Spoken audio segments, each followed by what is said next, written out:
Hi, and welcome back to Continual Fandom. Tonight, it is time to jet out into local space, and we're going to be geeking out on The Expanse. So, I'm going to be your host, Jim Nettles, and let's see who all has decided to dive into the fray here as we explore the solar system and beyond. So, Doc, you are up first.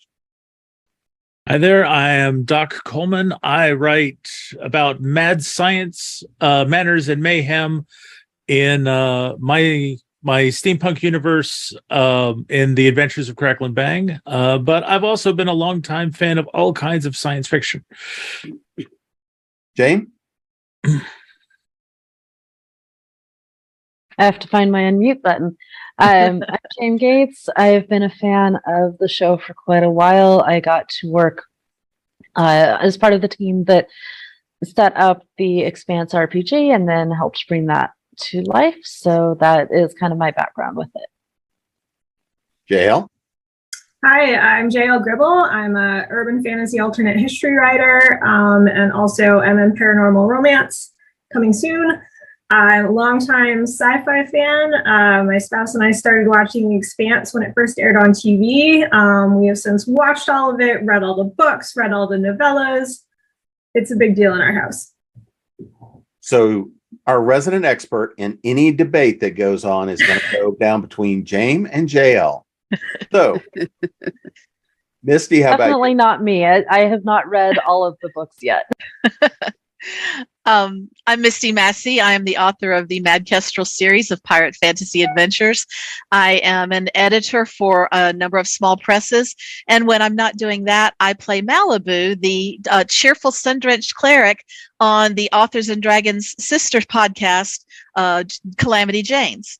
And I'm a huge fan of The Expanse, although I do tend to get my timelines a little mixed up, so don't ask me for specifics, but I have read all the books and watched all the shows. So, Danny? I'm right there with Misty. I'm Danielle Ackley-McPhail. I am not a spot on with all of my details. I'm a big fan of all of this in general. I tend to binge watch shows, and this is one of the ones that I really enjoyed.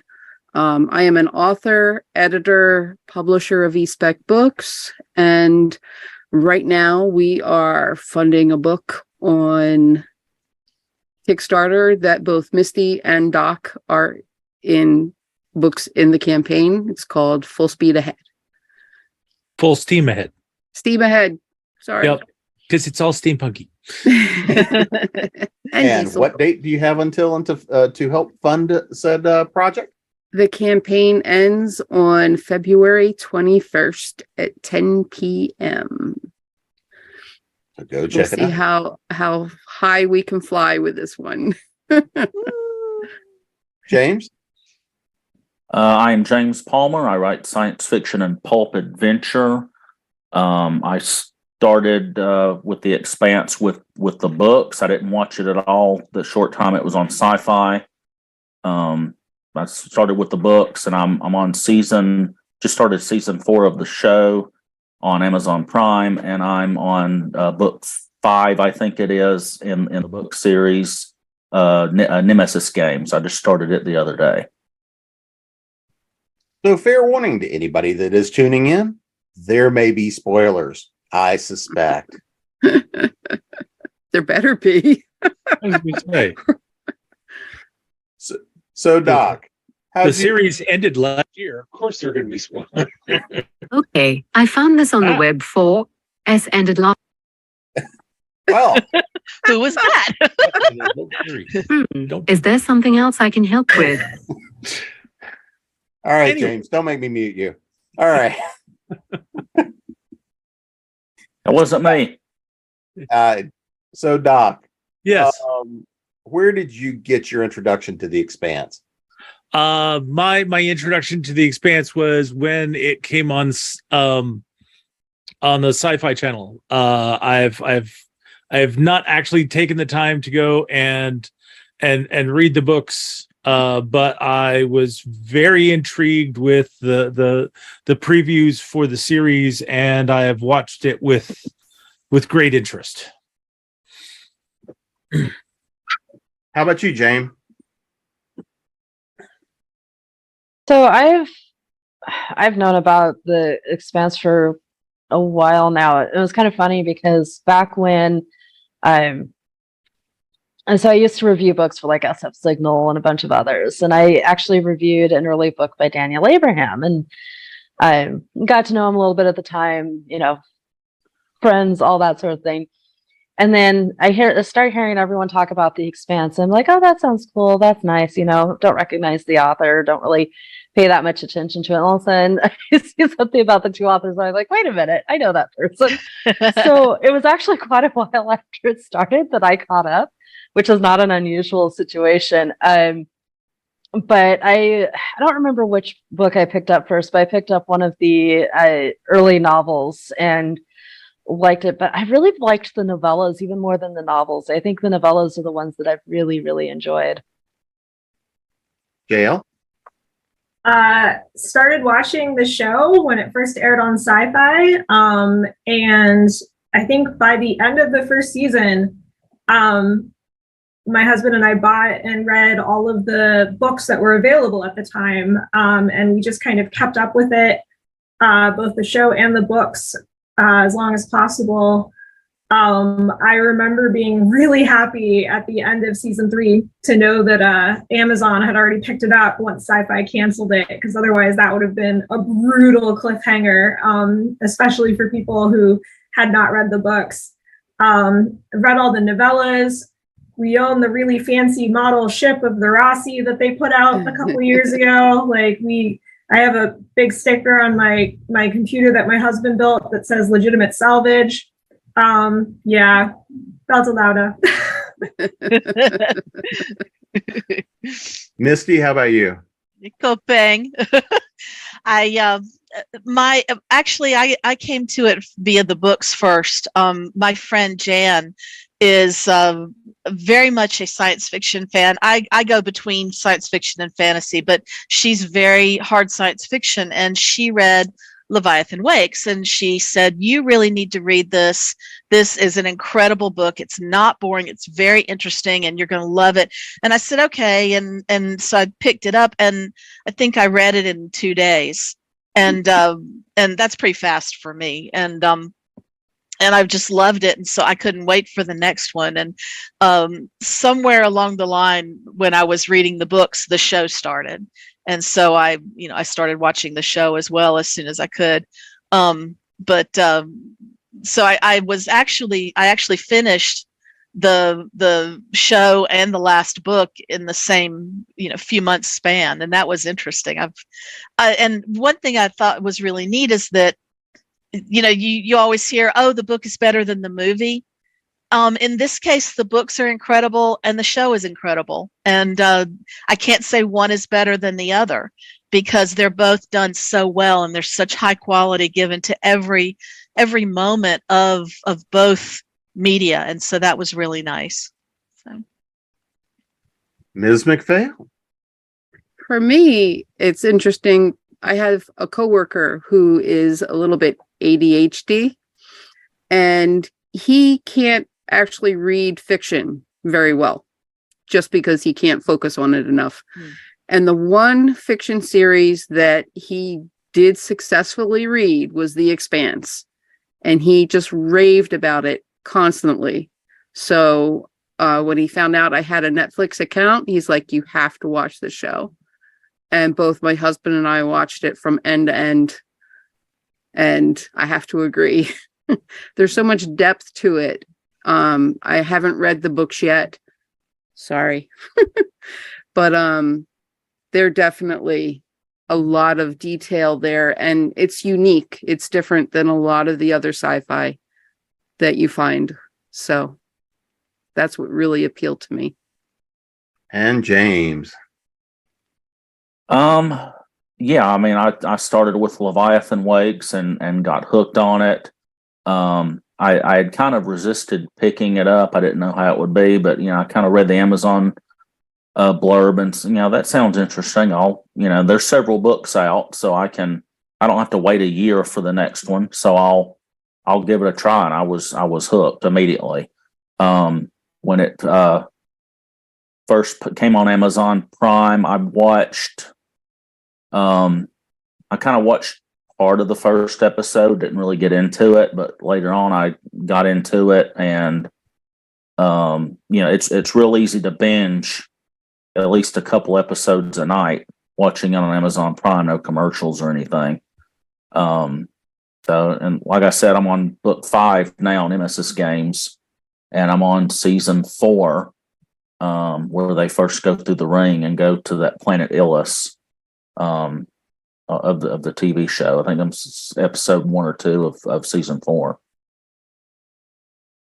So, Jaym, if we take a look at what kind of hooks you about it, because again, The Expanse crosses a lot of different genres, but it does so a little more seamlessly than a lot of other shows do, because it's got a lot of the noir elements. It's very hard sci-fi, especially when we look at how the TV show has been done. There's parts to it where looking at the mechanics and the science is a lot of fun to watch, and you can tell how much work has gone into it. What are the elements, or what are the aspects of it that really grab you and hook you, other than having to work on the RPG? So, I mean, I'm a noir fan from way back, and so that was a big element of it. But I'm also a fan of using fiction or storytelling to communicate about things that we are dealing with now, whether that's as a cautionary tale for the future, or even, as I think is the case with The Expanse, calling out some of the issues that are going on now in a way that is safer and less awkward for people to deal with. So what I mean by that is, a lot of the issues that they're exploring are things that we are dealing with now, but because it's not our specific world, you get past a lot of the preconceived notions, the inherent biases, and it actually gives you a little bit more freedom to address some things that you might be instinctively reactive to otherwise. And I think that they do that really well instead of coming out and just kind of hitting you over the head with this stuff, they show you the results of these things. They're not, like, this thing is bad. It's, here's what happens when this is the accepted way of life. Here's what hate and division and prejudice and inequality do, and how they just kind of keep building and expanding over time. And that takes a lot of finesse to navigate. And that was one of the things that when I started reading, it was like, yeah, cool, this is a good story. And then as I started, being aware of the larger picture, it's a really impressive level of skill to be able to have that much to say about life without it coming across preachy, or, in the case of some science fiction, basically our world with the serial numbers scrubbed off. Like, it manages to be completely unique and still relevant. And so I'm very much like, the noir element, the noir sci-fi element was what got me in, and then the finesse of the storytelling is what kept me. How about you, JL? So I'm really into like near future sci-fi that is very much like real sci-fi. So I really appreciated the limits of technology, like the limits and constraints of technology as they're explored in the show when we first started watching it. But then I'm also a sucker for wacky political machinations. And I really want to be Christian Vassarala when I grow up. So I was sucked into her the very first episode. When I started reading the books, I was a little bummed that she doesn't actually show up until book 2. But at the same time, the way that they kind of reconfigured the first season just shows the care that they put into developing the series for television.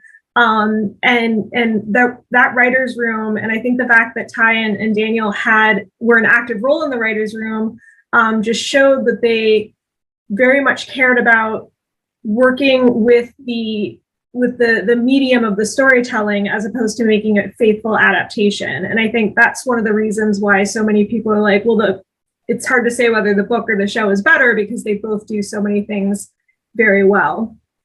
And so just layers of all of the high level political stuff. And then you have, the idiots on the Rossi, James Holder, who's just trying to do the right thing, even though he's really wrong a lot of the time.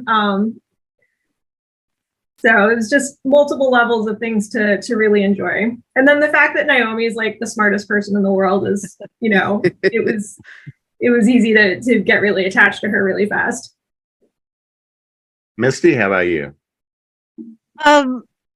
Well, I did want to say that you want to be Christian when you grow up. I just want to be dressed like her because, oh my God, the clothes that woman wore. And but I digress. I think for me it was the characters. All of the characters, even those with small roles, are so well written. And they come off as real. They come off as individual, and it's so easy to immerse myself in the full story because everybody feels like real people, and I think that's something amazing about the James S.A. Corey team, that they were able to write these people in a way that felt so real and so solid and so concrete. And even the bad guys, I still, I may not have agreed with their goals and their desires, but I understood because they weren't just flat, I am the villain. They were real, and they had depth and they had emotion. And so it was the characters that drew me in for the books and for the TV show. I think the actors working with, again, James S.A. Corey team was directly involved with all the script writing and everything. And so I think the actors in the writing team did a really remarkable job of bringing that to screen as well. But it's absolutely the reality and the layers of the characters. So. Annie? I think that can be said for the entire universe of this series. There is such depth and complexity in all of the little details that you don't know right away what their relevance are, but they always come back, and they always, they don't miss a beat with the details. Well, you might, I only saw the show, but you could see something like 10 episodes ago, and all of a sudden now the relevance comes out. And it makes sense. There's very little about it that didn't ring right with me. The only thing that I really had an issue with is when the spore ended up on the I can't say the name. The Rocinante. The Rocinante. Rossi. There are just things that happened there that really didn't make sense to me, like why it didn't affect anybody or anything like that. And I think it's probably just there's several different ways you could take it. And so there were reasons that it developed the way it did, and I just missed some of the beats for it. But everything else, you had the scope of people that are represented. I don't remember the names, so I have a little help here. But Amos, I love the character, complete sociopath. Mm-hmm. But he uses Holden as his moral compass. No. And Naomi. He uses Naomi as his moral compass. In the show, it's both of them. It starts as Naomi, but it ends up being both of them by the end. But it's not even just the two of them. He uses the people around him that he trusts and he respects to decide, is this something I should be doing?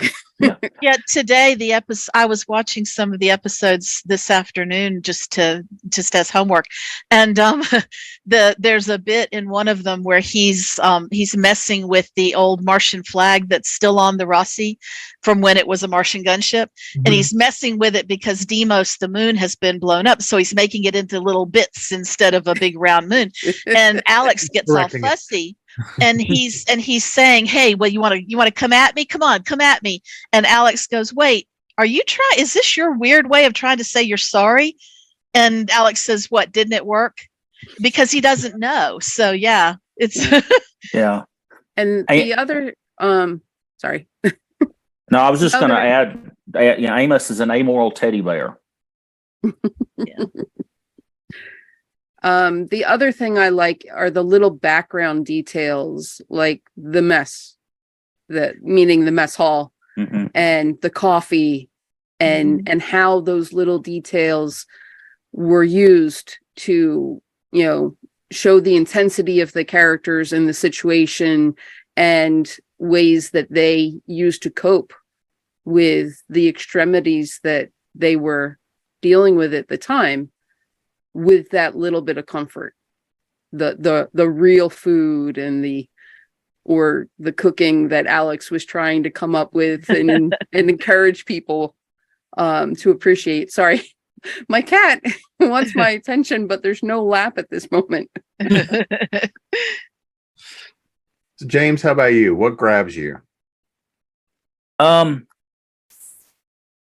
me, and this carries from the books to the show in different ways too.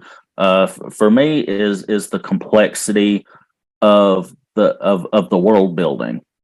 How you have, the Belters have their own language. It's language drift. Because these people did not grow up on Earth. They didn't grow up in a gravity well. In the books, it talks about this, not so much in the show, but in the books, it talks about how Belters are taller, thinner, because they're skinnier, because they grew up in low or no gravity. And just the, what people eat, how they prepare food, what music they listen to, how they have to have plants on board these habitats to produce oxygen. Just the little details like that, I really appreciate. Doc? Everyone's pretty much hit everything that I want to bring up. So I'm just going to be highlighting stuff. When I first started watching the show, I really loved the fact that it played off Miller as completely a noir detective in this the space setting, and even so much as to the little acts of petty theft while he's investigating a crime scene, because even though he's got a job, the job doesn't pay that well, and he still has to bribe people to get information and stuff. I definitely loved Amos and the relationship, the begrudging relationship between him and Naomi, because while he was set to use her as his moral compass, she didn't want that responsibility. But he could still see that she was the smartest person in the room, even if she wasn't the leader. So he trusted, while he was pretty much going to follow the leader, he still trusted her take on things. There's a quick glimpse in one of the episodes where you see Amos's contact list, and Holden is listed as captain and Naomi is listed as boss, and then the scientist from the other habitat is listed as his friend. Prax, yeah. Yeah, and that distinction, it's like, yeah, you obey the captain, but you do what the boss says. And of course, all the layers of politics with Avasarala and the look at all the things that she goes through, and the class and wealth divide. First, when you're looking at the Earthers and the Mars colonies versus the Belters, and then when you actually get a chance later in the series to go and look at Earth and see that everyone is either fabulously wealthy or devastatingly poor, and there kind of is no in between. I love you speak of the class and wealth divide. And of course, the show and the books start out with Mars and Earth being the wealthier of the societies, with the Belters being, the lower classes and having nothing. And Mars and Earth have these fantastic weapons, and they have armies, and they're all, ooh, we can do anything we want. And then what do the Belters do? Use the absolute cheapest thing. They we always joke about one day world wars are going to be fought with sticks and rocks, but what do the Belters do? They fought it with rocks. Yeah. It's great. And the fact that the Belter culture is not just, not just, and I'm sure this is an interpretation with the series, although it may have had roots in the book, but they were basically the working poor who were sent out to do a job and left there. And the fact that they came from what a lot of the technical nations around the world. They were Eastern European, they were Southeast Asian, and that they went and they didn't just invent a language. They spoke a mishmash of all the languages that they came out there with. Yeah. And kind of forged it into a single thing. Even the tattoos, just the fact they always had the tattoos, and that they weren't just skin decorations, they had significance. It's like when you had a chance to look at some people and realize, is like, okay, that tattoo is so they make sure they've got their uniform on straight when they're drunk, so they don't space themselves. Great levels of detail in the show. So go ahead. No, go ahead. We've touched on the diversity of the characters and how the different social standings and racial standings were there. And I liked the way that the show, I'm assuming the book too, but the characters weren't just in their setting. We saw how they had to deal with the cultural differences, and sometimes they had no choice, meaning, damn it. Roberta, Bobby, when she had to be on Earth and she couldn't go home. You have these people with these ideals and doing the things the way that they're supposed to do, and sometimes they just get, cut away, and then they have to deal with it. And you see the way that the characters are growing and changing, and the way their assumptions, like I think it was Jaym was saying about how the books are written in a way so that you're not just reacting to it, you can relate, and all the different things that we deal with are being addressed, and that's part of that, is that we are seeing the way that these people have to deal with these situations instead of being nicely in their own little box in the book universe, or meaning the fictional universe. So looking at kind of this great arc of stories, because there's a ton of them between books, novellas, what's on the screen, and everything else. One of the big questions is always, what's one of the plot lines that sticks with you? What's the storyline that grabbed you and pulled you through? So JL, as you look at all the different stories that have been told, what's one of the ones that you look at and you say, yeah, this really sets the Expanse? So the funny thing is, I'm a book reviewer, and the only one of the books that I gave 4 stars instead of 5 was book 4, which is the book and the season of the show where they're on the planet Illis because they've gone through the rings. And looking back now that the show is complete, I think that season 4 is actually my favorite of the entire season, because of just the portrayal of what they went through on the planet, and incorporating elements like Naomi having to prepare to be in a gravity well and still not even being able to take it. but then one of the things that really compelled me to keep reading, especially since I started the series before finishing the show and kind of kept pace with both. And I found out the reason why this became really compelling to me, because I also have listened to a really great podcast called Ty and That Guy, which is where Ty Frank, one of the authors, and the actor who plays Amos basically just decided to start a podcast together, and they go through all of the episodes and they talk about the episode and they talk about, behind the scenes stuff, and they interview people from the cast and crew, and they find a way every podcast episode to talk about why Die Hard is the best movie of all time. It's great. You should check it out.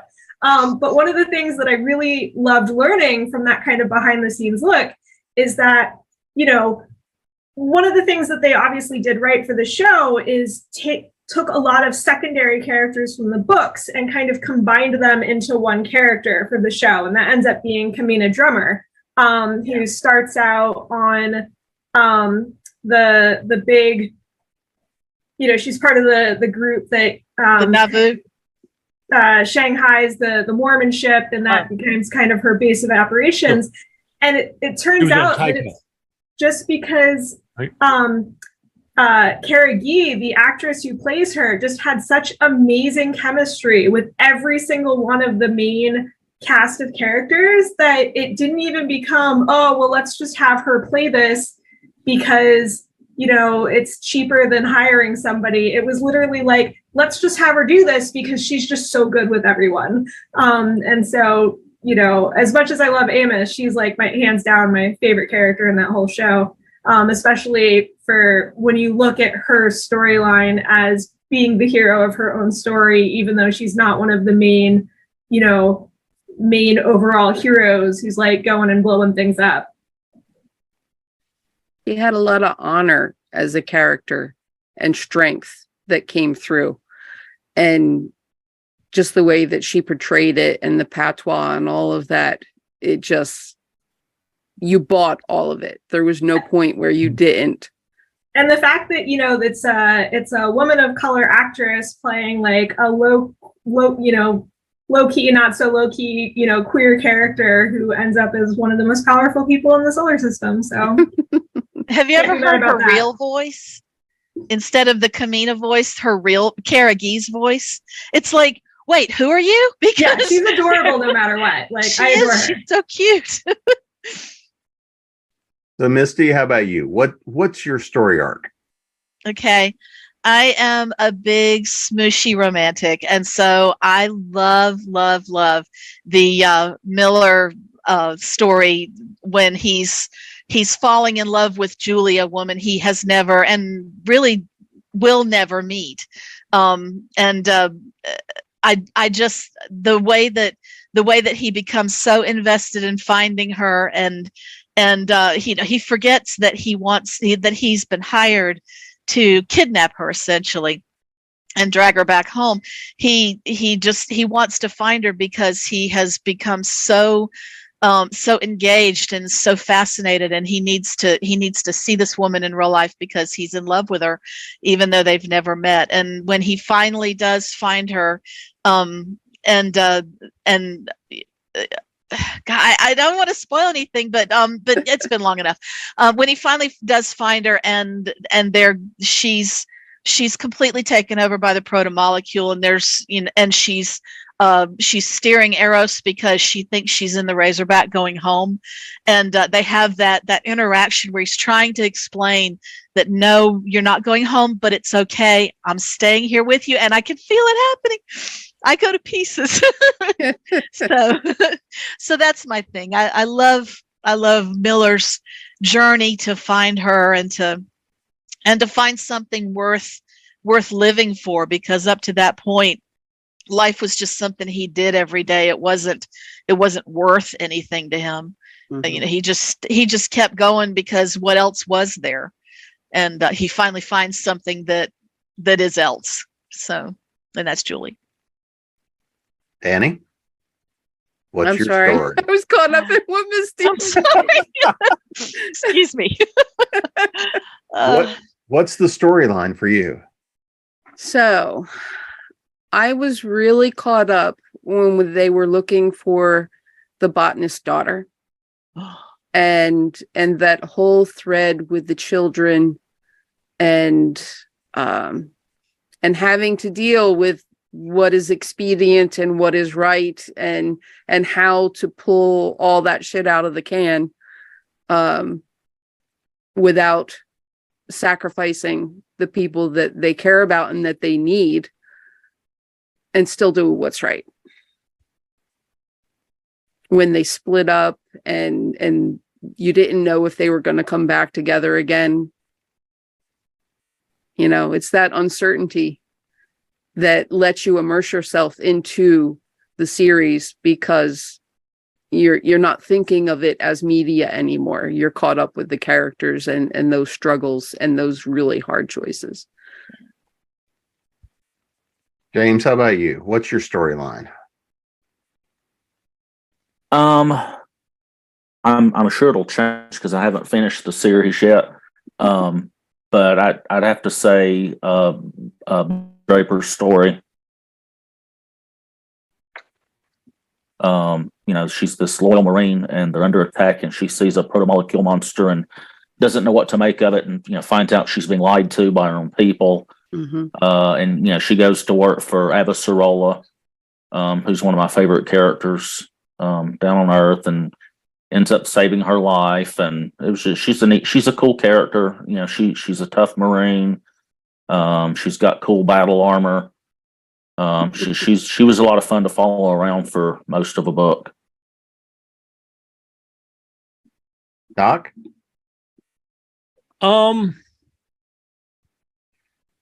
It's, I guess I'm going to have to say that the storyline that I thought had so much promise that I felt like dropped off was the whole protomolecule storyline, because it was really strong and interesting through the first 2 seasons.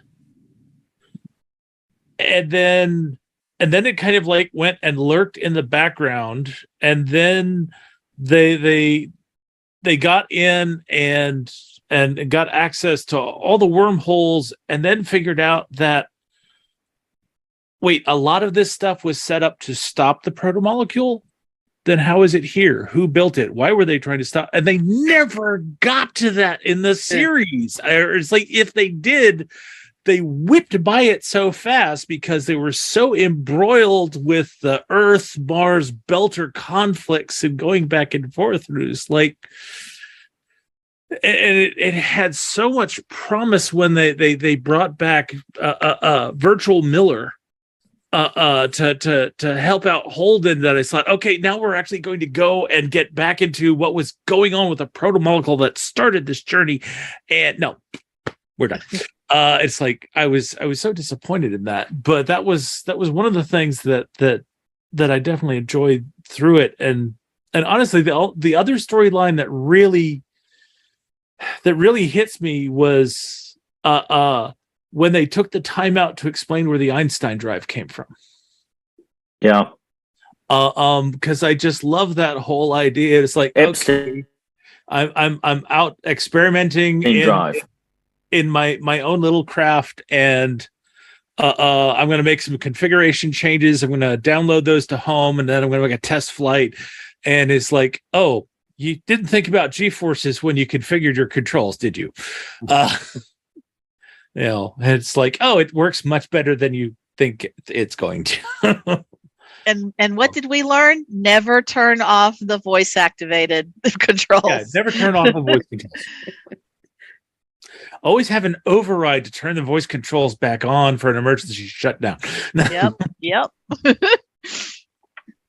Jaym, how about you? What's your storyline? Pretty much the entire thing with Christian. Science fiction has a definite problem with portraying older female characters and really giving them not just agency but power. And she was just such a good, like, she's not a hero, she's not a villain, she makes a lot of really bad choices, but she's really powerful and uses her power and she still is able to be gorgeous, well dressed. Like, that's not really a combination you get very often. Usually one of those things is taken away from a female character.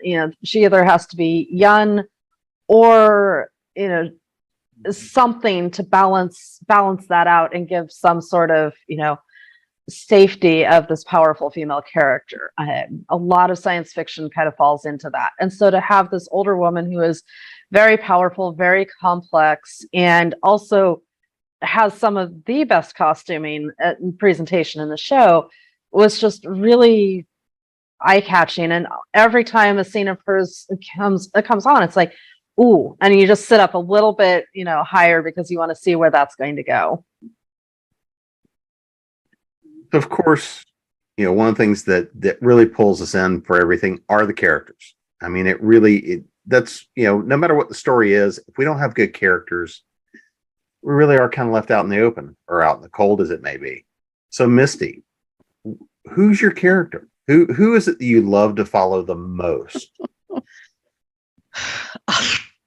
See, that's the hard thing about this show, because I adore Miller. I love Holden. I love Naomi. I think Amos is awesome.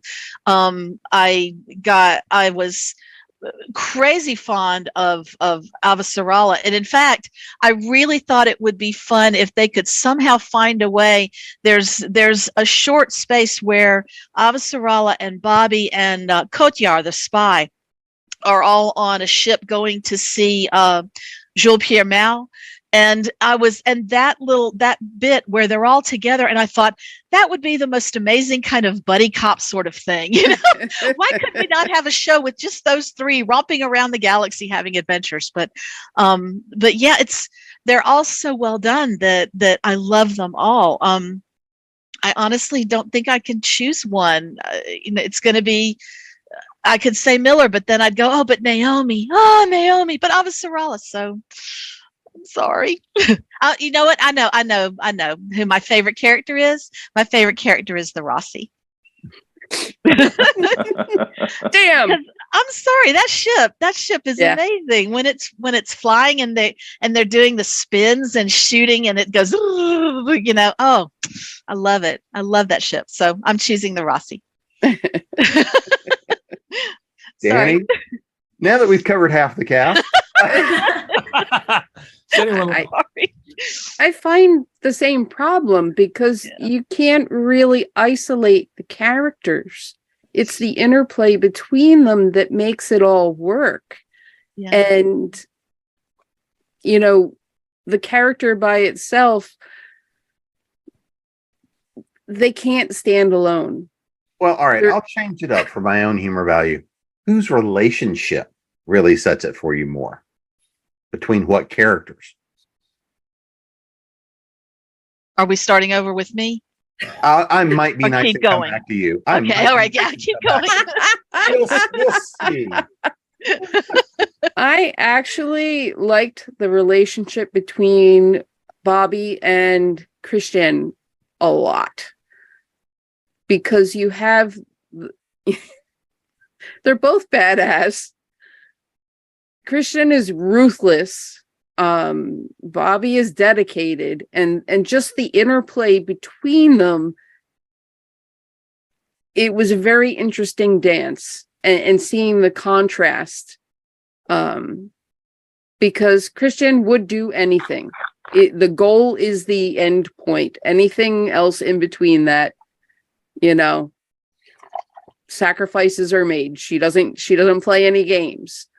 But you get more of a struggle with Bobby, but still that same, I won't say the same dedication, a similar dedication. I think Bobby has dedication with honor, and Christian's a little more fluid. So it was a really nice contrast, and the way that they related to each other in a positive way, despite those differences, and kind of, occasionally cat fight kind of there. You don't see a lot of that. So James? if I have to pick a relationship between two characters, that one's mine. Where's the relationship for you, or who's your character? You didn't say anybody's name. I said James.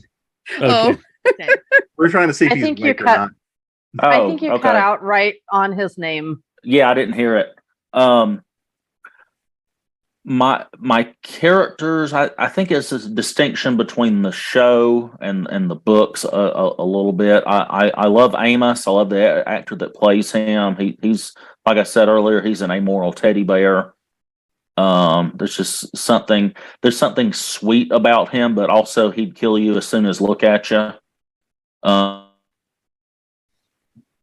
If you piss him off. I love the actress that plays Christian Eva Sorolla. She's amazing in everything. I can't pronounce her name, but I've seen her in tons of things. She's always awesome, and that's a character that when she walks in the room, she owns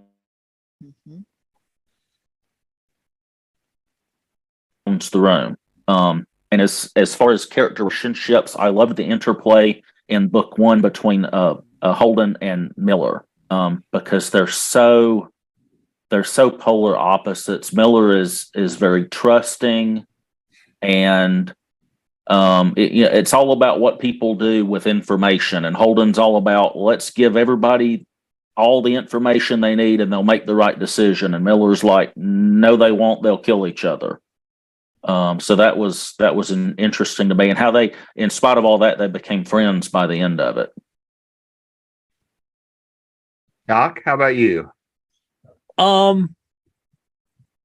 So I got to say that Amos is definitely my favorite character, because given his particular condition, he could be a brute. He can be obviously not an idiot and still be the guy that questions everything and doesn't understand what's going on and needs to have things explained to him, and that makes him a marvelous character for exposition, or for just like, okay, audience, I need to make sure you got this. So Amos, ask a question. But I also love the progression through the series, that you start off with Amos with this relationship with Naomi, where she's his compass and she doesn't want that, and she basically tells him to figure out how to do this on your own. You can't come running to me. And during the course of the series, we end up with this new relationship between Amos and Clarissa Mao, where he basically says, he's like, oh, you're broken like I'm broken. Mm-hmm. I've been learning from Naomi how to not be broken. Let me teach you. And basically, she's at a state where she's burnt out. She's been fighting this war for so long. She just wants to go out and take as many people with her. And he basically rehabilitates her all by himself, just by telling her that he believes in her and he thinks that she can be a good person if she just wants to try. And it works. James, how about you? I mean, I kind of jumped the gun with talking about Christian, but I also like Alex's character quite a bit, and that I feel like there's sort of this trope in this particular kind of science fiction for the pilot. Like Firefly has the pilot, the Star Trek characters, some of the most iconic ones are the pilot. And then in The Expanse, that's not actually really the core central character, but it's kind of a uniting character that gives everyone else that home base to come back to, and really, just kind of unites everyone. And that is fun to me, because it's not about being the front and center, but it is about having kind of a connective tissue. Jayle?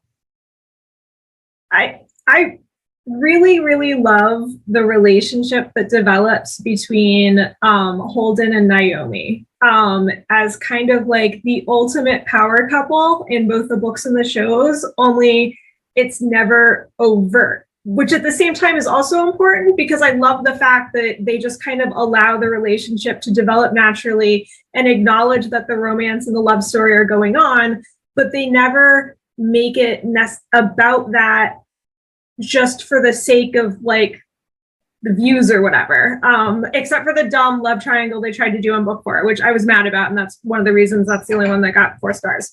But as the books especially go on, and I have things to say to you later, Doc, about why the proto-molecule kind of drops out of view, because obviously the show doesn't cover the events of the last 3 books, where we jump forward 30 years in time, and James and Naomi are still together and they're still awesome. And especially the last books in the series, their relationship, even when they're not even on the same ship for most of the books, is still kind of the driving force of what gets things done. Because Holden gets to be the quintessential heroic white guy, and he does that in a way that gives Naomi the space to be the real hero of the series, to solve everything with math and science. And I just love that dynamic and that interplay as it goes through the whole story. So for the proto-molecule story, I really need to read the books. Oh my God, yes. Or Yes. hope that somebody decides, hey, it's expensive to make, but we can make a few more $1 billion making the rest of the series. But yeah, it was a good point to cut off because of the time jump in the show and the fact that the way the storyline progresses, it's not like they could like easily just erase the time jump and make more seasons just to not deal with aging the actors. But that's like a whole other conversation topic. They'll just come back in 10 years and do the rest. Well, there actually is talk from the studio about it's not over, but just on hold. But it was a good natural pause. So I was going to say, if you listen to James S.A. Corey on Twitter, it's over. Yeah. So. Yeah, I'll skip over that. So Misty, I'm going to allow you to throw back in your relationship. I'd hate to deprive you. I don't feel deprived. Relationship. Yeah, I'm gonna go with Bobby and Christian again. I just loved that two tough women finding a way to be friends, even though one was subordinate to the other, but they still had a caring relationship and a friendship, and I liked that because you don't see that often. That kind of thing, especially like Jaym was saying with an older character. Usually older characters are the wise old advisors. And in this case, no, Christian was not the wise old advisor. She was needing the same kinds of things that Bobby was needing, and they were working together to get them. So I thought their relationship was really interesting. I think in a way that they had to have that subordinate superior relationship because Bobby needed that. Mm-hmm. After being cut free from all the military structure that was her life, she needed to reinstate some kind of that structure. Yeah. In order to be grounded. But that was neat. That it was, it was Bobby that was really needing that, not the Christian, the older person who would in any other story would be the one insisting on it. But it was the younger one, and so that made it interesting too. So. And it was never set up as a conflict where Bobby was ever trying to do anything to like replace Avasarala, because obviously the older character needed to be on the way out. I appreciated that too. Yeah. Mm-hmm. So, because there's always so much to unpack here and try to do it all in an hour, I'm going to throw the freebie question out there. And Danny, you're going to be up first. Oh, crud. What have we not talked about that you want to talk about with The Expanse, whether it's the books, the TV show, anything along those lines? This is your freebie. What's the rant you've got? What's the love you've got? This is all about what do you want to talk about relative to the show and the books. I unfortunately, like I said, I didn't read the books. I haven't gotten that far yet. All my reading time gets taken up editing. Yeah, those authors. But for the show, it is just such a well-woven tapestry that it is really difficult to pull out pieces. All the things that I really liked, we've already talked about. James, how about you? What's the thing you think we haven't talked about tonight? Oh God, I don't know that it's any one thing. One thing I'd like to bring up about Amos, we were talking about him earlier. There's a really cool character defining moment for him that really shows who and what he is in the book and the movie. I can't remember how the book handled it, but on the show they did it really well. When Prax is about to kill the scientist that kidnapped his daughter, and Amos stops him, he says, "No, you won't be able to live with yourself, but I can," and he blows the guy's head off.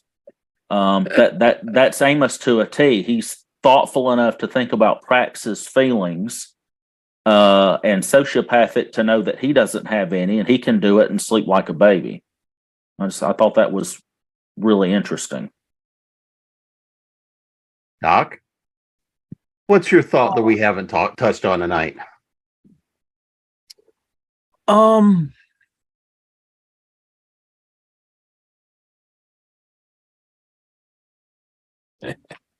Let's see. There are so many things. I keep finding my thoughts going back to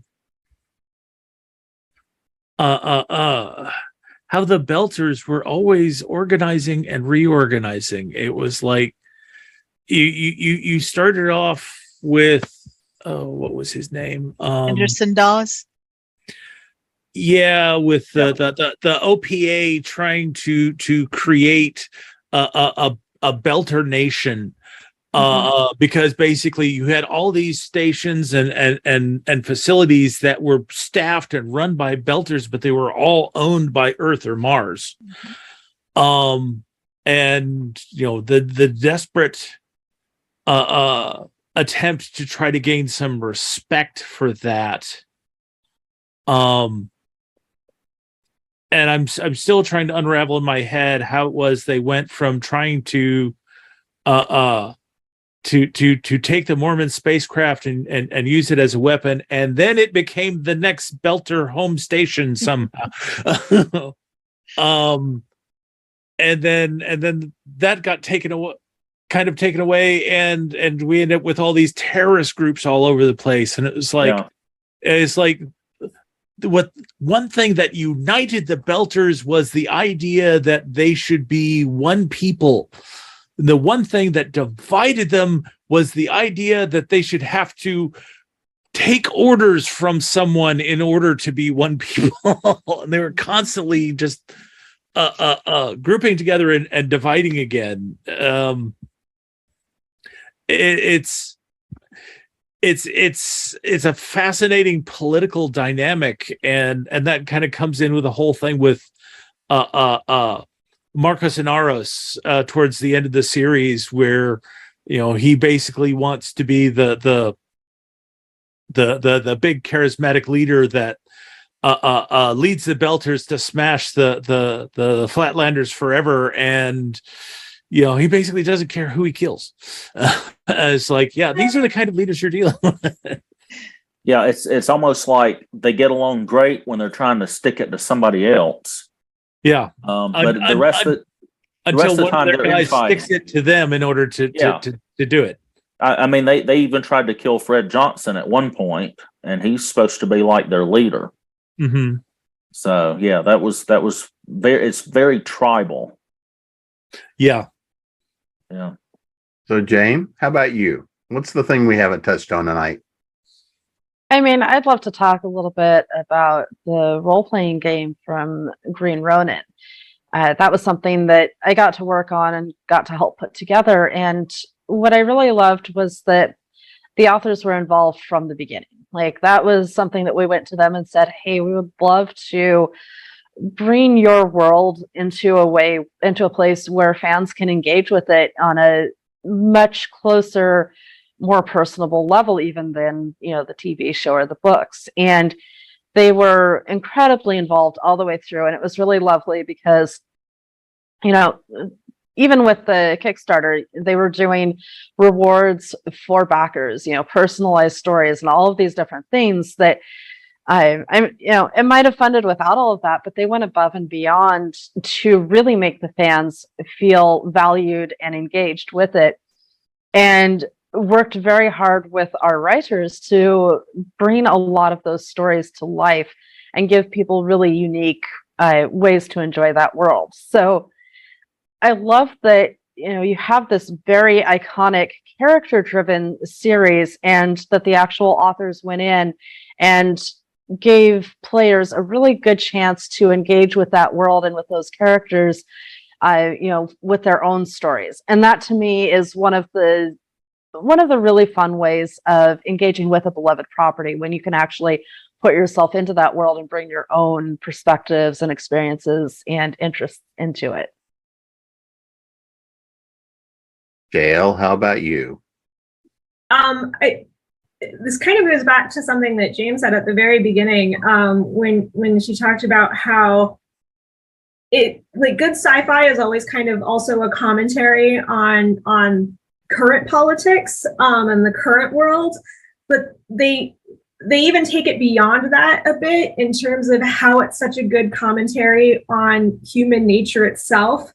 Like Doc said, in the last few seasons, from your perspective, the proto-molecule story kind of tapers off. And I think that that's kind of because when the ring gates blow open, it's so beyond human comprehension that now all of this is so open to them that, especially the Belters and Mars to a certain extent, everything Mars has been working toward to terraform Mars for literally generations, all of a sudden is meaningless, because they now have access to all these other planets. And the Belters also see that, in terms of our way of life is literally going to be wiped out in a generation, because all of the resources that we're farming for in the belts, they can just go to a planet and get.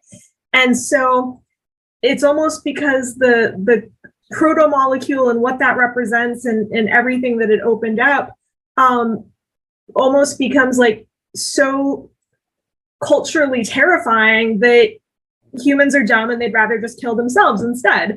And yeah, again, Doc, yes, you need to read the last of the series, because the proto-molecule and everything about that definitely comes back with a vengeance, and the eventual resolution about the proto-molecules and the ring gates and how all of that plays together, along with a decent amount of humans also are just always going to be dumb. The way that it ties up is brilliant. Human. So, yeah, Sometimes one of the best book series I've ever read. Time to go pick up the books, Doc. Yeah. Yeah. Misty, how about you? Well, I think the thing that that I've taken away from the show and from the books is that, like all good stories, not everybody survives to the end, and your favorite may not live to the end of the show. Your favorite may not live to the end of the books, but the one thing that was the same in both, regardless of that 30-year jump that the books take, is that the Rossi is still flying when you turn the last page or you watch the last minute. And I don't know, there's just something about the fact that that ship is continuing on that made it all just kind of warm and fuzzy for me. I just love that. So well, guys, I've had a great time tonight sitting here and chatting about the Expanse and the Rossi and her lovely crew. But before we get out of here, let's make sure everybody knows where to find you guys and latest releases and anything else you guys want to push. So, Doc, where can everybody find you? Websites, social media, Kickstarters, perchance? So, if you want to find more about me and my books, your best bet is to go to your favorite search engine and type in Doc Coleman Steampunk. And that will take you to my website at doccoleman.com. It'll also take you to my Amazon author page where you can see the works that I've already got published, and you can follow that so that you'll find out when my new publications come out. Like later this year, I will be releasing book 2 in the Adventures of Crackle and Bang series, which is The Kindred of Kali.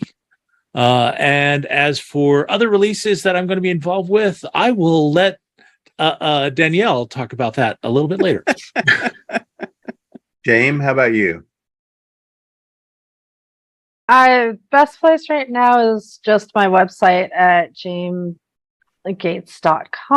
I'm not super active on Twitter, but I do have an account over there just at Jaym Gates. Really, pretty much anywhere you want to find me, I'm some variation of Jaym Gates. It's really great for my dyslexia because it means I only have to remember one identity.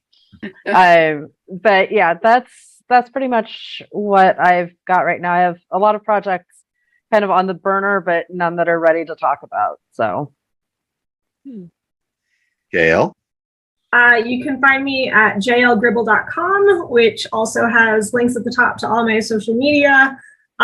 Which is either JL Gribble or some variation of Hana Edits. You can also find my book review blog there and read all my reviews of all the Expanse books and all the Expanse novellas if you are so inclined. This year, I am closing out the 7th and final book in my urban fantasy series, which is the Steel Empires. And I will also be launching the Paranormal Romance spin-off series, which is Steel Bonds. And other than that, I just like to yell a lot about things on social media because otherwise I should be writing. Misty?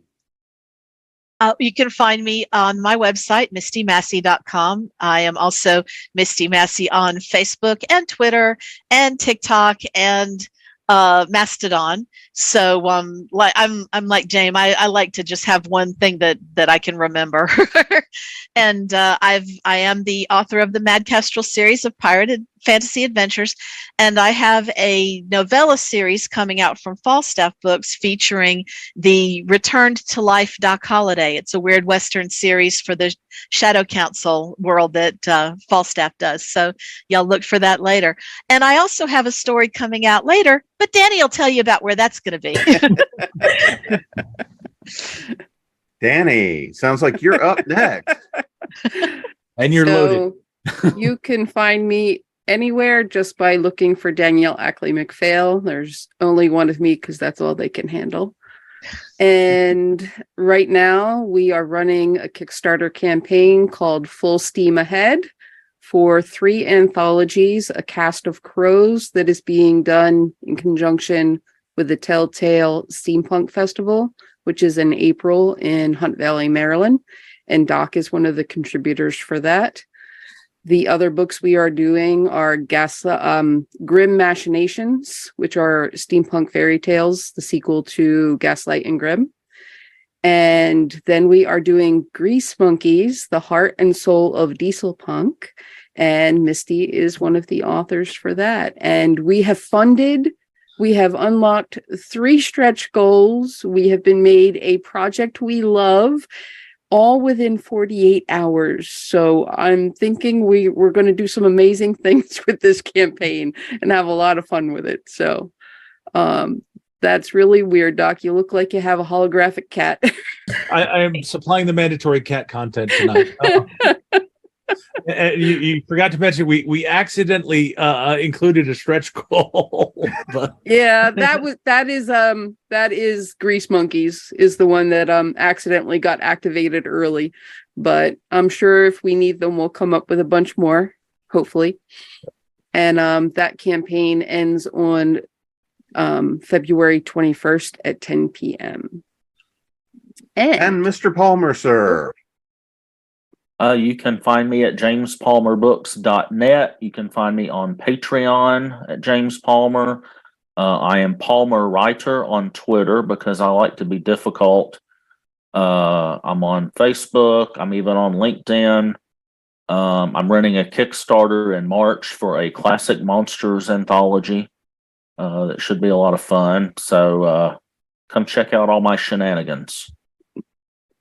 And I've had the pleasure of being your host tonight, Jim Nettles. You can find me at jamespnettles.com, authoressentials.net, authoressentialsworkshops.com, the speculative-fiction-academy.com, creatingprose.com, and of course, here at ConTinual. And we'll see everybody for another round of fandom soon. Night, everybody. Thank you. Good night. Good night.